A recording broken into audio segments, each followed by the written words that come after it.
Terima kasih atas kesempatan yang sudah diberikan. Perkenalkan, nama saya Jessica Claudia Solang dari Fakultas Ekonomi dan Bisnis, jurusan Ekonomi Pembangunan, kelas A3. Pada kesempatan ini, saya akan menjelaskan pengertian tentang catatan kaki dengan dosen pengampu Ibu Vince Watak, SPD, MPD. Salam literasi. Pada saat ini, bagaimana kita mengetahui apa itu tentang catatan kaki? Catatan kaki adalah keterangan-keterangan atas teks yang diterapkan dalam kaki halaman pada karangan yang bersangkutan. Hubungan antara catatan kaki dan teks yang dijelaskan itu biasanya dihubungkan dengan nomor-nomor penunjukan yang sama, baik yang terdapat dalam teks maupun yang terdapat dalam catatan kaki.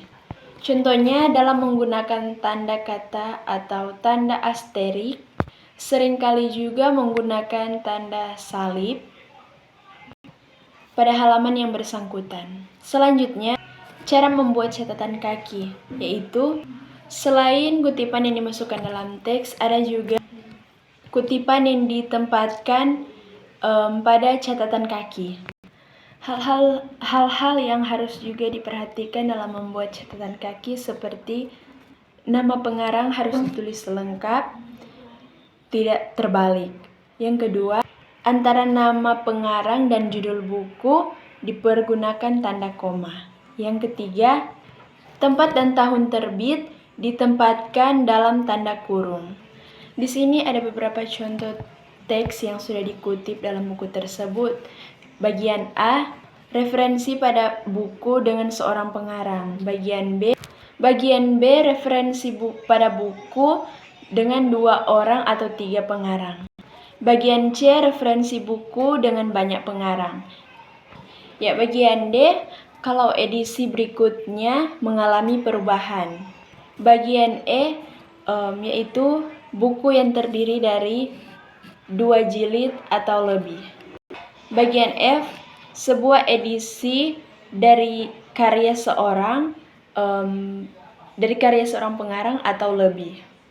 Bagian G, sebuah terjemahan. Bagian H, artikel dalam sebuah analogi. Bagian I, artikel dalam ensiklopedi.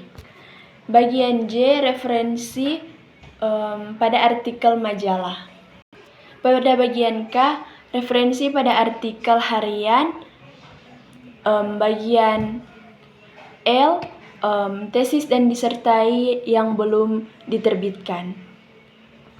Pada bagian M, referensi pada 2 sumber atau lebih. Bagian N, referensi dari sumber kedua. Pada bagian O, yaitu catatan penjelas.